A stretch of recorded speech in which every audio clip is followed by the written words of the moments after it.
Hi everyone, welcome to Fall Camp Orientation for the 2015-16 school year. The purpose of Fall Camp is simply community building. So when we get together as a community, we get to practice lots of different skills.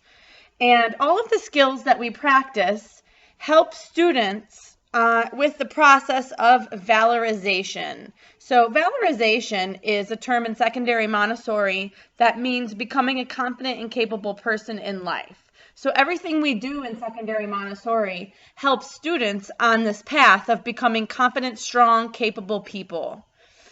So all students attend fall camp in secondary Montessori, no matter what program you're in the nation, in the world, really. Fall camp is an integral part of the secondary Montessori experience, as it, again, is a community building experience, and it sets the adolescent on the way towards achieving valorization. These are some pictures from some past fall camps. We have gone to Lake Norman State Park. We've gone to Mora Mountain State Park. We cook our own food at fall camp. It's an amazing experience. The students are held accountable for every single piece of what happens at fall camp, from planning and prepping it, to setting up their tents and setting up their environment in camp, and then also to cooking their food and cleaning up their food and restoring their environment. Specifics for this year's fall camp is it's going to be at Stone Mountain State Park, which is in North Carolina, not the Georgia one. It's going to be from September 2nd to September 4th. We will leave campus on the 2nd at 9:45 and return to campus at 1:30 on the 4th. That'll give us time to get back to school, to restore our environment, to clean out any coolers, to put food away, and then to send students home on the bus that evening. The cost for fall camp is $50 per student, and that includes transportation. We'll be taking CMS buses, activity buses. It includes the campsite fee. We'll be staying in a group campsite. It includes all meals, snacks, drinks, breakfast, lunch, dinner, and all snacks. And it also includes all consumable camp supplies. So ice, charcoal, wood, anything we'll need to buy that that we'll use up each time. Trash bags, that kind of thing. Here are some pictures of Stone Mountain. It's an amazing place, just under 2 hours north of Charlotte, up 77 North. We'll be doing lots of hiking while we're there, and lots of applying our different content areas. So for some more specifics for fall camp, please see the packing list for what to bring. Please note that the packing list says there will not be showers. That was an oversight on our part. There actually will be showers this year. There weren't last year, but there will be this year. Please also see the sample itinerary for an idea of what types of activities happen at camp.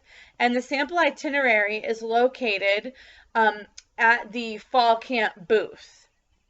And also view the sample menu. And please let us know if there are any dietary restrictions, such as vegan or vegetarian or gluten-free, or any nut allergies or dairy allergies. We definitely want to accommodate all of our students while away at fall camp to make it as enjoyable of an experience as possible. This top left picture is an example of how we organize our food at fall camp. So we hang lines, and then every student brings their own mess kit. So we have a leave no trace philosophy while we're away at camp. So anything we pack, anything we bring with us, we take away with us. So we do not use any reusable plates or any styrofoam or anything like that. We all bring mess kits, and we have a whole wash and cleanup system set up for cleaning all of our mess kits. And then we hang them in these wonderful mesh bags, which you can buy at any Target or Walmart store, and you can get them in the laundry ironing section, where you can they're actually, I think, lingerie bags that you wash sensitive clothing items in, but they're so good for hanging up mess kits because they dry really easily. Again, students will be tent camping. We have 20 program tents, 26-person program tents, so students do not need to bring their own tent. We still are in need actually of some large tarps. If anybody has some large tarps that they'd like to donate to the program or just let us borrow for fall camp, that would be fantastic. Expectations of students. So it is expected that all students, first and foremost, attend fall camp. It is part of the program, it is part of community building, and it really is essential for all students to attend fall camp.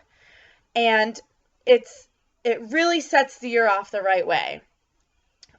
Students will also need to complete the checklist of readiness for field studies prior to fall camp.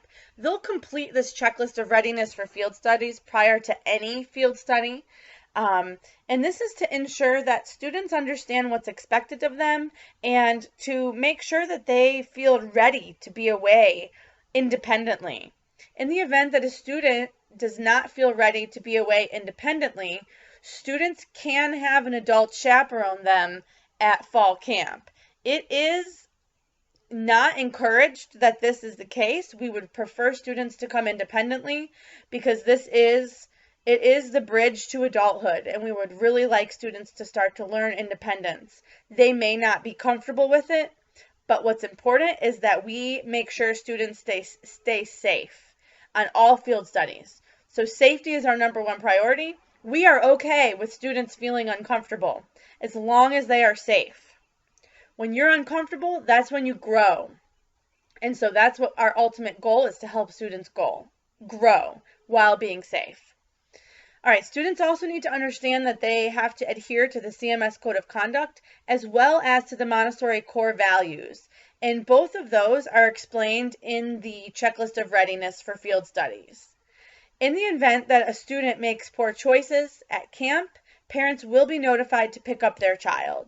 This is a time when we as teachers and adult chaperones who choose to come are in the woods for several days. This year we're going to have about 90 students, and so it is absolutely necessary that students behave and live into the expectations of how to carry themselves while away on a field study, and that is making sure that everybody stays safe. So in the event that a student acts in a way that is either putting themselves or others in an unsafe situation, we will definitely notify parents. Expectations of chaperones as well. So we always have chaperones read over the expectations of adult on field studies to understand that you're on duty at all times and that if you need support with anything, we are here. Please ask a teacher. And most importantly, please remember that your role as a chaperone is to ensure safety, but while at the same time encouraging independence. So it's really important to understand the difference between making sure students are safe and allowing students to feel uncomfortable. It's okay for students to feel uncomfortable because, like we said, that's when students actually start to learn, is when they move just a little bit out of their comfort zone. So next steps for fall camp are, please complete the following. Please complete the Field Study Scholarship Intent Form, and that is in the fall camp orientation room. Please do complete the fall camp permission slip. You do not need to pay for fall camp until August, but we do want you to go ahead and fill out the permission slip. Please do complete the student checklist of readiness for field studies so students understand what is expected of them, and the chaperone sign up if you're interested in signing up to chaperone for fall camp. We need about 8 to 10 chaperones, and we also need about 6 to 10 tarps, large tarps to fit 6-person tents. So if you have a tarp, also please let one of the student ambassadors in the fall camp room, please let them know, and we will make sure that that's taken care of. Thank you so much, and we really look forward to building and growing our community at Fall Camp 2015.